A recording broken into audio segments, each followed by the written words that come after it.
Patricia, est-ce ainsi que tu veux que ta vie se termine?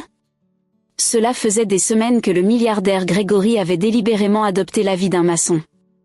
C'était sa manière de découvrir la véritable nature de la famille dans laquelle, disait-on, il devait se marier. Quelques jours plus tôt, ses parents l'avaient convoqué. « Tu as déjà une femme quelque part », lui avait dit son père. Greg avait été à la fois choqué et confus. « Je ne comprends pas, papa. »« Que veux-tu dire ?» avait-il demandé. Son père avait soupiré profondément avant de répondre. « Il y a 20 ans, un homme a sauvé ma vie d'un groupe de braqueurs armés. En le faisant, il a été touché à la poitrine. » L'expression de Greg s'était durcie en écoutant. Sur son lit de mort, il a fait une seule demande, que mon fils épouse un jour sa fille unique. Greg le regardait, incrédule. Cela fait 20 ans, Greg. Je veux tenir cette promesse, avait ajouté son père. Pourquoi as-tu fait une telle promesse, papa? Avait protesté Greg. Connais-tu seulement cette fille ou son apparence? Et si elle n'est pas normale? Comment pourrais-je vivre avec quelqu'un comme ça? Sa mère était intervenue doucement. Tu es mon fils unique, et je t'aime.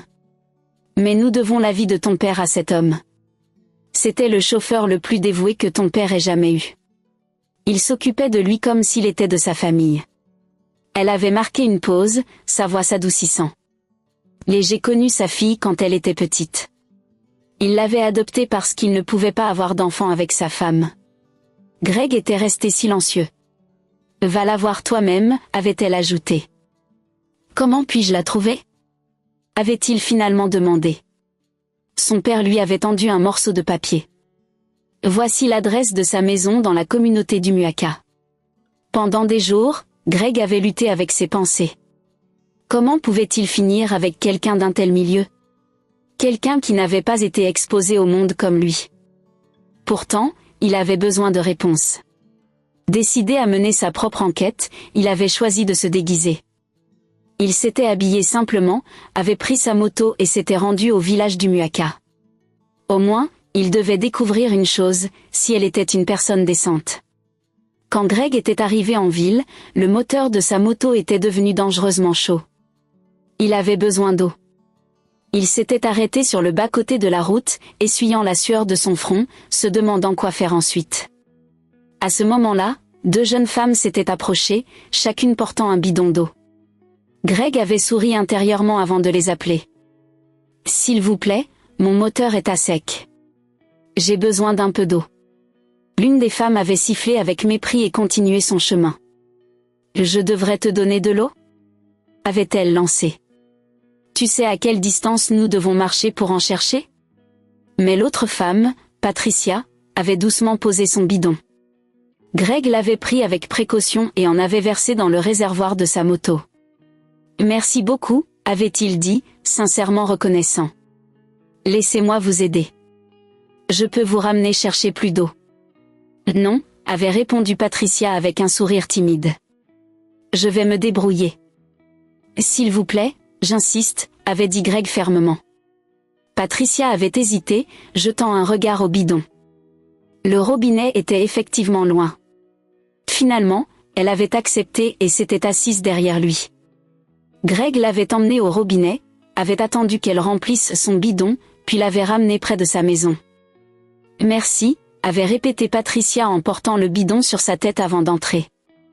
Mais dès qu'elle avait franchi le seuil, elle s'était figée. Sa mère et ses 2 sœurs l'attendaient comme une tempête, prête à éclater.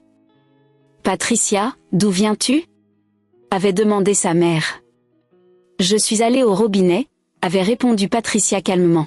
« Tu vois, maman, elle ment encore », avait raillé Chioma. « Qui est cet homme que Kolika t'a vu avec ?»« Non, maman, ce n'est pas ce que tu crois. Je l'ai juste aidé », avait expliqué Patricia. « Donc, c'est vrai », avait coupé Elisabeth. « Ça en est arrivé au point où tu te comportes comme une traînée dans ce village. »« Non, maman, tais-toi », avait crié Merci. Le visage d'Elisabeth s'était durci de colère. « Tu vois pourquoi j'ai dit qu'une enfant de prostituée ne deviendra jamais quelque chose de bien. Tu ne mangeras pas dans cette maison pendant 3 jours. » Peut-être que la faim te fera perdre ce comportement inutile. Allez, va couper du bois derrière la maison. Elles étaient parties en trombe, laissant Patricia debout, les larmes coulant sur son visage. C'était ainsi qu'elle la traitait depuis toujours, depuis la mort de son père. Elle avait été adoptée bien avant qu'Elizabeth ne donne naissance à sa première fille, Chioma. 1 an plus tard, Mercy était née. Mais après la mort de leur père, tout avait changé. Patricia n'était plus qu'une servante dans la maison. Elle faisait toutes les tâches ménagères, courait toutes les commissions et endurait toutes les insultes, tandis que Chioma et Mercy passaient leur journée à s'habiller, attendant avec impatience l'homme riche que leur père avait promis viendrait épouser l'une de ses filles. « Maman, laquelle choisira-t-il quand il viendra ?» avait un jour demandé Mercy. « Je ne sais pas, ma chérie, » avait répondu Elizabeth, réfléchissant. « Mais c'est pour cela que vous devez toujours avoir l'air riche. Tu sais comment sont les hommes fortunés. Ils aiment les femmes qui leur ressemblent. » Elle avait marqué une pause, puis ajouté avec un sourire rusé. « Même s'il choisit ta sœur Chioma, tu dois t'assurer de lier ta sœur à ses amis riches. » Les filles riaient et gloussaient, imaginant déjà une vie de luxe. Jour après jour, elles attendaient patiemment l'arrivée de l'homme riche. Si seulement elles avaient su qu'il ne viendrait pas comme elles l'imaginaient. Un après-midi, un coup frappa à leur porte. Dehors se tenait un jeune homme, les vêtements en lambeaux, le visage marqué par la faim et l'épuisement. Elizabeth s'était levée immédiatement, ses filles sur ses talons. « Bonjour, madame » avait salué Greg poliment. « Je suis désolée. On m'a volé en chemin. Ils m'ont battu et pris tout ce que j'avais. J'ai faim et soif. » Chioma et Mercy avaient sifflé de dégoût. Elizabeth l'avait dévisagé de haut en bas, puis avait ri avec mépris. « Regarde autour de toi » avait-elle dit sèchement. « Est-ce que cet endroit ressemble à un restaurant ? Parmi toutes les maisons du quartier, tu choisis la mienne. Est-ce que ça ressemble à une organisation caritative ? S'il vous plaît, madame, avait supplié Greg. Maman, pourquoi tu t'occupes encore de ce fou ? Avait lancé Chioma. Fais-le sortir. Non, avait dit Elizabeth soudainement. S'il veut manger, alors il doit travailler pour ça. Suis-moi, avait-elle ordonné. Elle l'avait conduit vers un grand terrain agricole derrière la maison. La saison des pluies approche, avait-elle dit. J'ai besoin que ce terrain soit défriché. Fais ça et je te nourrirai. Greg avait regardé autour de lui, voyant l'immensité du terrain. C'est beaucoup de travail. Combien allez-vous me payer ? Chioma et Mercy avaient éclaté de rire. Le pauvre affamé veut maintenant marchander, avait moqué Mercy. Elizabeth avait croisé les bras. Combien veux-tu que je te paie ? C'est beaucoup de travail, avait répété Greg. Je prends 150 minéras. Elizabeth avait sifflé. Je te donnerai 50. Non, 120, avait insisté Greg. Mon dernier prix est 100 minéras, avait-elle dit fermement. Greg avait soupiré. D'accord, je le ferai. Pendant les heures suivantes, Greg avait travaillé sans relâche sur le terrain. En labourant, ses pensées vagabondaient. Était-ce le genre de femme que son père voulait qu'il épouse ? Une femme incapable de montrer une compassion élémentaire envers un étranger affamé. Pourtant, il avait réservé son jugement. Les premières impressions ne sont pas tout, s'était-il dit. J'attendrai et verrai. Plus tard cette nuit-là, il était assis dehors, attendant la nourriture qu'on lui avait promise. Mercy était venue et avait posé devant lui une petite assiette de nourriture misérable, quelque chose qu'un rat aurait peut-être refusé. Greg l'avait regardé un instant, puis s'était lentement levé pour partir. Alors qu'il tournait les talons, une voix douce l'avait arrêté. « Je suis désolé, mais j'ai apporté ceci. » Il s'était retourné pour voir une jeune femme sortir de l'ombre. Elle lui avait tendu une petite portion de nourriture soigneusement préparée, ainsi qu'une chemise. « C'est un vêtement de mon père », avait-elle ajouté doucement. Avant que Greg ne puisse répondre, elle avait déjà disparu. Il avait froncé les sourcils légèrement. « Je l'ai déjà vu quelque part », avait-il pensé, mais il n'avait rien dit et était parti. Le lendemain matin, il était revenu pour terminer le travail. C'est alors qu'il l'avait revu. « Oh, je me souviens de toi », avait dit Greg avec un sourire. Patricia l'avait regardé, et la reconnaissance s'était lue sur son visage. Je suis vraiment désolée pour ce qui t'est arrivé, avait-elle dit. J'ai entendu dire que tu avais été volé. Greg avait hoché la tête. Ce n'est rien. Mais au fond de lui, quelque chose avait changé. La revoir avait réchauffé son cœur. Au moins, quelque chose de bon était sorti de cet endroit, avait-il pensé. Après avoir terminé le travail, Greg était allé voir Elisabeth pour toucher son paiement. Elle avait ri. « Je n'ai pas d'argent pour te payer », avait-elle dit négligemment. Greg avait froncé les sourcils. « Mais nous avions un accord. J'ai dit que je n'avais pas d'argent. Tu devras attendre, mais j'ai autre chose qui pourrait t'intéresser. »« Quoi ?» avait demandé Greg. Patricia avait appelé Elisabeth. Patricia s'était précipitée dans la cour. « Prends-la comme épouse pour le travail que tu as fait. »« Quoi ?» avait crié Patricia. « Maman, s'il te plaît, ne fais pas ça. Tu ne connais même pas cet homme. » Elisabeth l'avait complètement ignoré et s'était tournée vers Greg. « Acceptez-vous votre paiement ?» Greg avait souri intérieurement. « Quelle offre surprenante !»« Bien sûr, » avait-il répondu calmement. « Je vais l'emmener avec moi. Elle deviendra ma femme. »« Merci », avait dit Elisabeth, « va faire son sac. » Patricia s'était effondrée en larmes, suppliant désespérément, mais personne ne l'avait écoutée. En un instant, son petit sac avait été apporté. Greg l'avait pris d'une main et avait doucement tenu l'autre main de Patricia alors qu'ils sortaient de la cour. Derrière eux, Elisabeth était restée debout, un sourire victorieux aux lèvres. « Maman, pourquoi as-tu fait ça ?» avait demandé Géi. « Elle est d'une grande aide dans cette maison. »« Vous ne voyez pas le tableau d'ensemble » avait répondu Elisabeth avec assurance. « Ma source m'a dit que le fils du chef Ben est de retour en ville et qu'il prépare sa venue pour demander la main de l'une de vous. » Les filles s'étaient penchées avec impatience. « Quand ton père a fait cette promesse il y a des années, avait-elle continué, il a emmené Patricia chez eux parce que je n'avais encore donné naissance à aucune de vous. Donc, c'est mieux ainsi. Quand il viendra, il n'aura d'autre choix que de choisir parmi vous. » Chioma avait souri. « Maman, tu es toujours un coup d'avance. » Elisabeth avait souri avec malice. « Un obstacle est déjà écarté. » Pendant ce temps, Patricia marchait à côté de Greg, les larmes coulant sans fin sur son visage. Greg s'était soudain arrêté et s'était tourné vers elle. « Patricia, » avait-il dit doucement, « sur mon honneur, je ne te ferai aucun mal. Rien de mal ne t'arrivera. Arrête de pleurer, s'il te plaît. » Elle l'avait regardé, cherchant quelque chose dans son visage. Il y avait en lui une calme assurance qui la faisait se sentir étrangement en sécurité. Lentement, elle avait hoché la tête.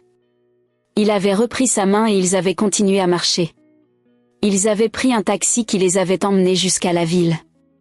Finalement, ils s'étaient arrêtés devant une immense grille. Greg était descendu le premier, puis avait tendu la main pour Patricia. Elle avait hésité avant de placer sa main dans la sienne. En descendant, ses yeux s'étaient agrandis de stupéfaction. Devant elle se dressait un bâtiment magnifique, bien au-delà de tout ce qu'elle avait pu imaginer. Greg lui avait doucement tenu la main et l'avait conduite à l'intérieur. À l'entrée, des domestiques et des serviteurs se tenaient en rang, s'inclinant respectueusement alors que Greg et Patricia entraient. La confusion de Patricia s'était accentuée, mais Greg lui avait tenu la main et l'avait guidée vers l'avant. À l'intérieur, le chef Ben et sa femme les attendaient, un sourire chaleureux aux lèvres. La femme s'était immédiatement avancée et avait pris Patricia dans une étreinte affectueuse.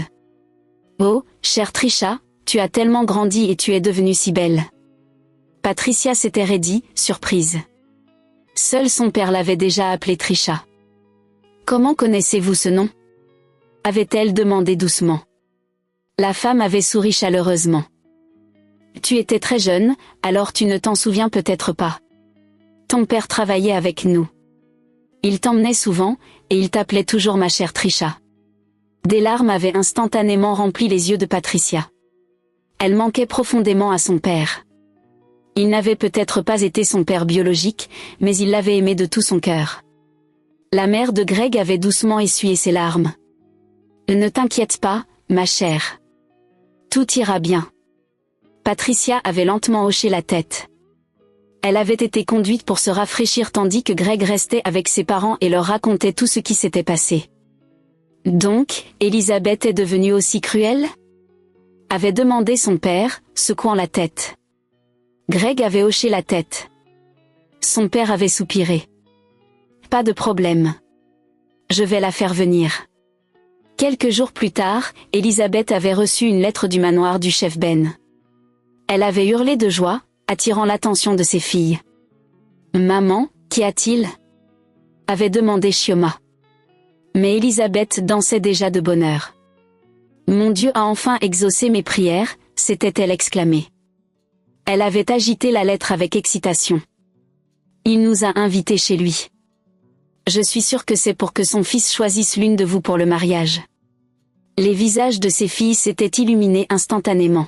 « Donc, vous devez être au mieux de votre forme », avait-elle continué. « Ne me fais pas honte. C'est notre ticket pour une bonne vie. Comprenez-vous ? » « Oui, maman », avait répondu Chioma et merci avec empressement. Le jour convenu, elles s'étaient habillées de leurs plus beaux vêtements. Elisabeth avait même loué un taxi pour les y emmener. Elle ne pouvait pas risquer d'arriver en sueur ou de paraître ordinaire parmi des gens riches. Quand elles étaient arrivées devant le manoir imposant, l'excitation avait rempli leur cœur alors qu'elles descendaient et entraient. La maison était à couper le souffle, comme sortie d'un tableau.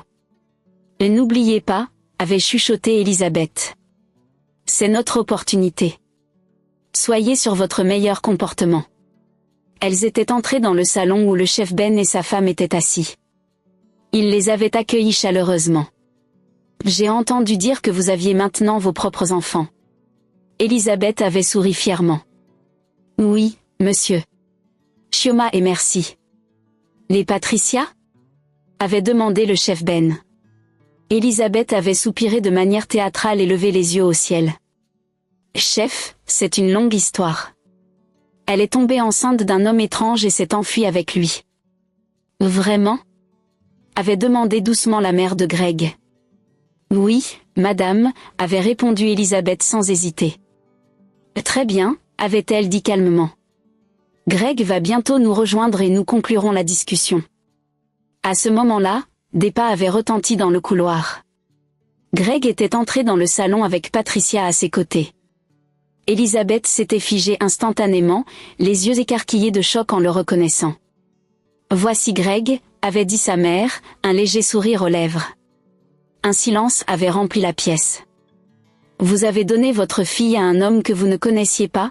avait-elle continué. « Tout cela à cause de votre haine. Vous avez oublié à quel point votre mari l'aimait. » Elisabeth était restée sans voix. « Nous vous avons invité ici », avait-elle ajouté, pour leur mariage, qui aura lieu ce week-end. Nous espérons que vous serez présente. Elisabeth s'était lentement tournée vers Patricia. Elle avait l'air différent, rayonnant, beau, transformé. Dehors, Chioma avait éclaté en sanglots. « Regarde ce que tu as causé », avait-elle crié à sa mère. « Tu crois toujours tout savoir. Maintenant, nous avons perdu Greg. Nous avons tout perdu. Je ne te pardonnerai jamais », avait-elle ajouté avant de partir en trombe. Merci n'avait rien dit. Elle s'était simplement éloignée en silence. Elisabeth était restée debout, les larmes coulant sur son visage. De ses propres mains, elle avait poussé Patricia vers sa bénédiction. L'histoire de Patricia rappelle que parfois ce qui ressemble à un rejet peut mener à une faveur inattendue. Et surtout, il est toujours bon de choisir la gentillesse.